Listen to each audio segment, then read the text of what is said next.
It's Monday night, and this week, Downstairs Entertainment, in association with Davy Boy Productions, presents a very special case of Rex Riveter, Private Eye. This season builds on the characters and plot lines from previous episodes, so if you haven't caught up, we recommend you go back and listen to the episodes you missed. We'll be here when you get back.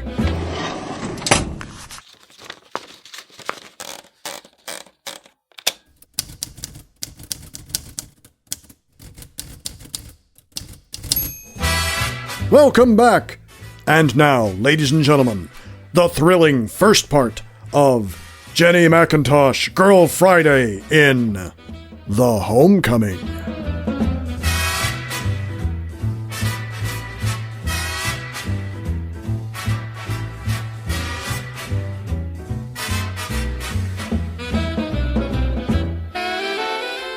Life is funny sometimes. Not ha-ha funny, more like, look at all the things that had to happen for it to end like this type of funny. A gal moves out to California to get away from a marriage gone as sour as last week's milk. He wasn't a bad man, maybe, but she wanted something more. She'd seen her ma toll away for years at bringing up a family, and she knew that wasn't for her. She needed something else. Excitement. She wanted to be more than just a housewife. So she moves out to the land of make-believe and meets a guy that promises he can make her a star. Only it's not the kind of movies she can be proud of. But by that time, she spent all her money and has nowhere else to go. What's she supposed to do? She left her old life behind, with no dough and nobody to count on. The girl does whatever she has to survive. It don't end well. Like I said, not funny. But think of all the stuff that had to happen for her to get that low. How many times did the corner butcher tell her she ought to be in pictures until she believed it? Well, sure, she could have gone somewhere else to buy her pot roast, but if she's being honest, she liked the attention. So maybe she spent a little too much on meat, but she reasons it's worth it. After all, how much lipstick did she have to clean off of her husband's shirt? How many last straws were there before the final one? Like I said, maybe he wasn't a bad guy. Maybe he wanted something else too. But I'm getting ahead of myself. What had to happen for her to be right at that place, right at that moment when they met? A city like this one is filled with stories. Everybody's got at least one. Some folks have several. Like me.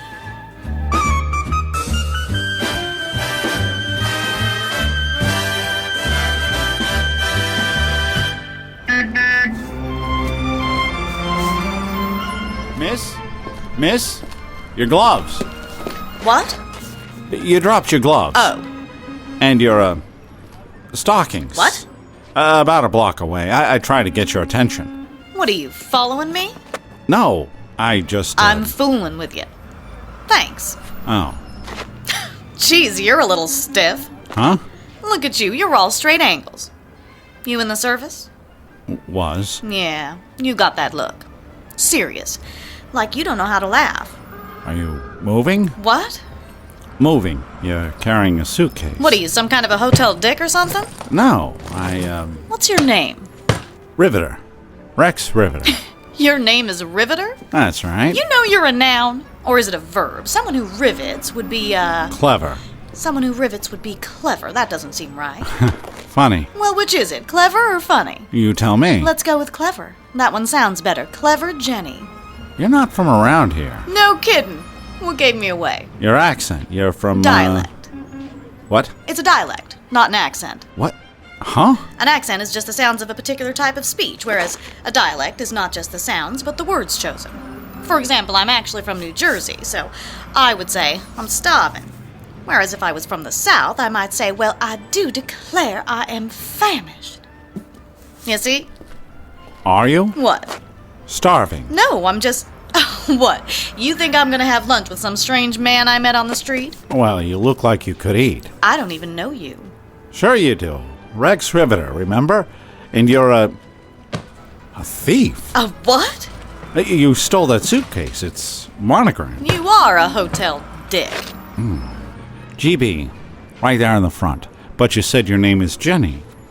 Obviously, you've got someone else's case. Nice try, Sherlock. I read that story too, except what you don't know is I'm GB. Jenny with a G? And you made fun of my name. Genevieve. But only my ma calls me that, and my sister. Dad called me Jenny. What should I call you? A minute ago you were accusing me of being a thief. What makes you think you can call me anything? Well, if I'm taking you to lunch, I should Look, mister, I'm not that kind of a girl. What kind of girl? The kind that lets a guy she meets on the street buy her a pastrami sandwich on rye with mustard and no pickle and a vanilla pop. No? No. I'm, No, not that kind of girl. I get it. That's all beneath you. You're an angel. All right, Angel. I can hear your stomach growling even over the sounds of L.A. traffic, so how about lunch? No strings? Like Pinocchio. No strings. I promise. I don't know. Tell you what. You name the place. Well, there is a deli I heard of. It's supposed to be good. All right. Off to the deli. Want me to carry your bag? I got it. I ain't helpless, you know. Well, that's how it began. On a sidewalk in Hollywood. How it ended? Well, that's a whole different story. You ever catch a movie at one of those theaters on Broadway or Hollywood Boulevard? Of course not, but you know the ones I'm talking about. They got a lot of crime thrillers with names like Terror Street and Confession from a Killer. That sort of thing. Those stories have got everything. Money, betrayal, murder. They even throw in some fooling around for good measure. Oh, and what story would be worth telling if it didn't have the mob? Here's one for you. Tell me what you think. A good-looking dame, not the one from earlier, completely different dame, catches the eye of some rich fella. He shows her a good time, and she returns the favor. It's a whirlwind romance, and everyone around gets caught up in. There's some intrigue, some hot tempers, some passion, but it ends in 2 slabs at the morgue. What do you think? Not interested? What do you know? What if I told you that one of the toe tags has my name on it? Oh, now I got your attention. It don't start off too special. See, I used to be a secretary. That was before. Now I'm dead. But I keep getting ahead of myself. My story, at least this one, started about 6 months ago. The boss and me and my sister were meeting a client by the name of Breslow at a joint named Torrentino's. Antoinette, that's my sister, hit it off with Breslow real quick. You would have liked her. She's full of life. Her and Breslow weren't what I would call perfect for each other, more like a distraction from the outside world. He'd take her out on the town, show her the sights. He'd bring her home pretty late sometimes. I had a real nice time. Me too, Antoinette. I haven't danced that much since... Well, I don't think I've ever danced that much. I would invite you in, but... It wouldn't be proper. You're still married, I understand. Proper? I was gonna say because my sister's asleep, but what you said sounds better. Thanks for letting me use your jacket. Who knew it got so cold in California? It's the fog. Can I see you again? I'd like that. I need your number. It's in your jacket. I wrote it down when I was powdering my nose. Good night, Abe. Good night, Antoinette. It's very late. For the love of Pete, you scared me half to death. What are you doing up? Some of us have to work. How was Ciro's? Oh my God, it was beautiful. I felt a little underdressed, but Abe said I was more beautiful than any of the other women there. Did you see any stars? Nobody I recognized, but it was dark. Abe says that's so nobody can see who's smooching with who. He did point out some guy in glasses. Dean, I think his name is. I don't know him. Martin? Dean Martin? Like I wouldn't know who Dean Martin was. This guy was James or something. Dean James. Never heard of him. Me neither. So Ciro's is open all night? Well, if you must know... I must. After we left Ciro's, we went for a little drive. Along the coast of the Pacific Ocean, thank you very much. All night? Well, where did you drive to? Santa Barbara? Not all night. We stopped a couple of times to, walk along the beach and stuff. Mm-hmm. You had a good time? It was dreamy. It was dreamy, she said. Those were her words exactly. If I knew my sister, she was already planning the wedding. Too bad it would never happen. In a few days, her new beau would be dead. And so would I. What you thinking about? Monsters. Like real ones or pretend ones? Wait, what? What do you mean real ones? You know, real ones like Bigfoot. Seriously? You're joking, right? What, you don't think Bigfoot exists? Don't you believe in monsters? I believe in unicorns. But not monsters. Maybe I just don't think Bigfoot's a monster. Big, fuzzy, scary, grrr thing out in the woods, not a monster. Have you listened to the first season of Subject Found? Not yet. Why? You should. It's a deeply layered audio drama that seamlessly weaves the personal stories of its characters into entertaining tales of the monsters that haunt us. If you enjoy podcasts like Lore or Myths and Legends, which I know that you do, and you wondered what a fictional version of those shows might be, well, you can find it in Subject Found. And the first season is all about Bigfoot. Creepy. Or not creepy. Maybe just misunderstood. Really? Curmudgeonly. Like you. Maybe not growling because he wants to eat you, but just going, "Grrr, get off my lawn, you kids." He probably just wants a hug. You think everything wants a hug. Mostly everything does. Mostly. Sometimes they want hugs and pie. So, where can I listen to Subject Found? Oh, iTunes or any podcatcher. Or Paul Sating's website at www.paulsating.com. Maybe I'll give it a try. Do you want a hug? Get off my lawn. I can't. My unicorns are grazing today.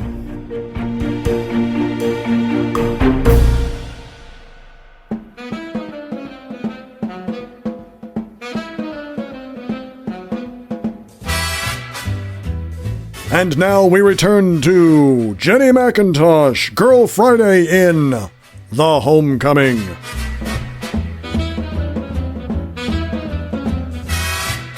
We were on easy street for once.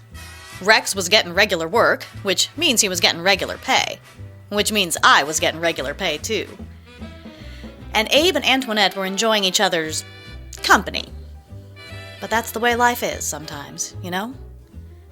Everything's running smoothly, and then it ain't. Tony and Abe went out 3 times in a row, some kind of record for my sister. But that third night, something happened. I saw her the next morning in Rex's office, of all places. She and Abe both. I could tell things hadn't gone well. I want to go home now. All right, I'll take you. Not you. Jenny, give me your keys. To my car? Oh no, the last time you borrowed my car, it cost me $50 for a new bumper. That wasn't my fault. I was mad, and that old lady... You were mad. When aren't you mad? All your life I've known you, you're always mad. Oh, that's not fair. If you only drove when you weren't mad, you'd have to walk everywhere. Look, I just want to go home. I'm tired and I'm hungry. Can I please just have the keys to your car? Go home? You live in Jersey. You're not driving my car back to Fairhaven. Hoboken. We live in Hoboken, and you know it. I don't care if you live in the Statue of Liberty. You ain't taking my car. Quiet! Both of you. Thanks, Rex. You too, Breslow. Sorry, boss. Everybody out of my office now. Actually, Rex, I'm here on business. All right.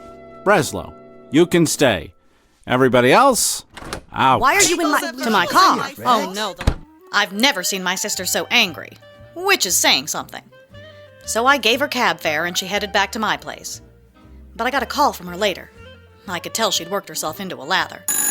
Riveter Investigations. I need to talk to you. Can it wait until I get home? I think something ain't right with Abe. Well, he is dating you. This ain't funny. All right, all right. Can I take my shoes off, or is this a pre-comfortable conversation? You still making jokes? Why don't you start at the beginning? Last night. It started off like normal. Dinner, drinks, dancing. We were heading to some place called Biltmore and, Biltmore? yeah, some fancy hotel. Biltmore? The Biltmore? I guess so. He took you to the Biltmore. Am I telling this story or what? Anyway, I started getting cold and Abe grabs this coat out of the back seat for me to wear. So we go inside and I'm heading to the ladies' room to powder my nose, but something keeps hitting my leg. I reached in and found a book. A book? Wrapped up in a lady's handkerchief. There's still a little perfume on it. What kind of a book? How should I know? So what did you do? You stole it? No.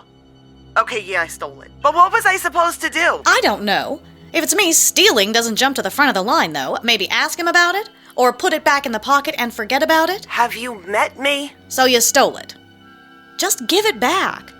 Apologize. Tell him you couldn't help yourself or something. You wouldn't look inside? What? It's private property. That's an invasion of...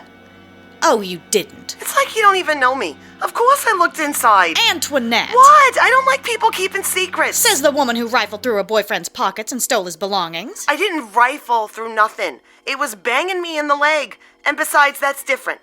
And furthermore, for your information, Smarty Pants, it didn't do any good. I can't read it. And he's not my boyfriend. What do you mean you can't read it? I mean, sure, we've gone out on a couple of dates, but... Antoinette! What do you mean you can't read it? I don't know. I think maybe it's in Russian or something. Genevieve, I think Abe is a spy. What? I think he's a communist. Have you seen the way he dresses? If Abe Breslow is a communist, I'm the Queen of Siam. Thailand. Whatever. What if he is, though? What if I'm dating a communist? You've been spending too much time at the Bijou. I dated a communist starring Gene Peters and Richard Widmark. It could happen. Abe Breslow, accountant to the stars, a sharp-dressing, good-looking man who hangs out at joints like the Biltmore and Ciro's. A communist spy takes one look at you, a girl from Jersey, and says, yeah, that's the one. Well, when you say it like that... Do you remember Tommy Nielsen? Here we go. Why do you always gotta bring this up? Tommy Nielsen said he was going to take you to see Perry Como perform, you remember? That ain't fair. The Chesterfield Supper Club, wasn't it? What's your point? My point is, he never actually said those words. I heard. You heard what you wanted to hear, just like you always do. This is different. Just wait till you see the thing. I'm not going to see it because you're going to give it back. I can't. You mean you don't want to? No, I mean I can't. I ain't got it. You don't... Well, where is it? It's in your coat. On the coat rack by the door in your office. What? It's in your coat on the coat rack. I heard you the first time. Then why did you make me repeat it? Oh, hold on.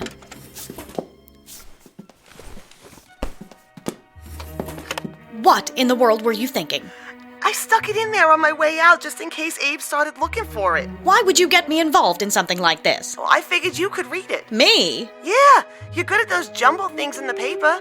I thought maybe... Antoinette, I am not about to go and... Jenny, you gotta help me. No way. I don't want to be a part of your delusions. But then I opened it. Wasn't like any language I'd ever seen before. Hello? This book, this little book, is what cost Abe Breslow his life. You still there? Forced my sister to go back home to New Jersey. And the men that came looking for it are the reason I'm dead.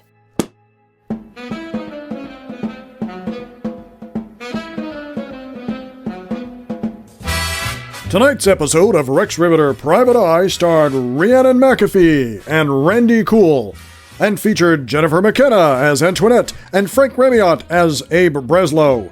It was written by Greg McAfee and produced in San Diego, California by Downstairs Entertainment in association with Davey Boy Productions. Rex Riveter is directed by Rhiannon McAfee with sound engineering and technical direction by Dave Rivas. Rex Riveter Private Eye is a proud part of the Fatecrafters Studios network. Find other great shows at fatecrafters.net. The Jenny McIntosh theme, Softly as in a Morning Sunrise by the Artie Shaw Orchestra, is used with permission of Music Sales Corp. If you enjoyed tonight's episode, please find us on the internet at www.dsentertain.com or on the Facebook or the Twitter. If you love our show, and why wouldn't you, you can donate towards production costs at www.patreon.com/RexRiveter and get access to exclusive content like gag reels and outtakes from recording sessions. Our recap show, Riveting Conversations, will be back at the end of the case. For Downstairs Entertainment, this is Greg McAfee speaking.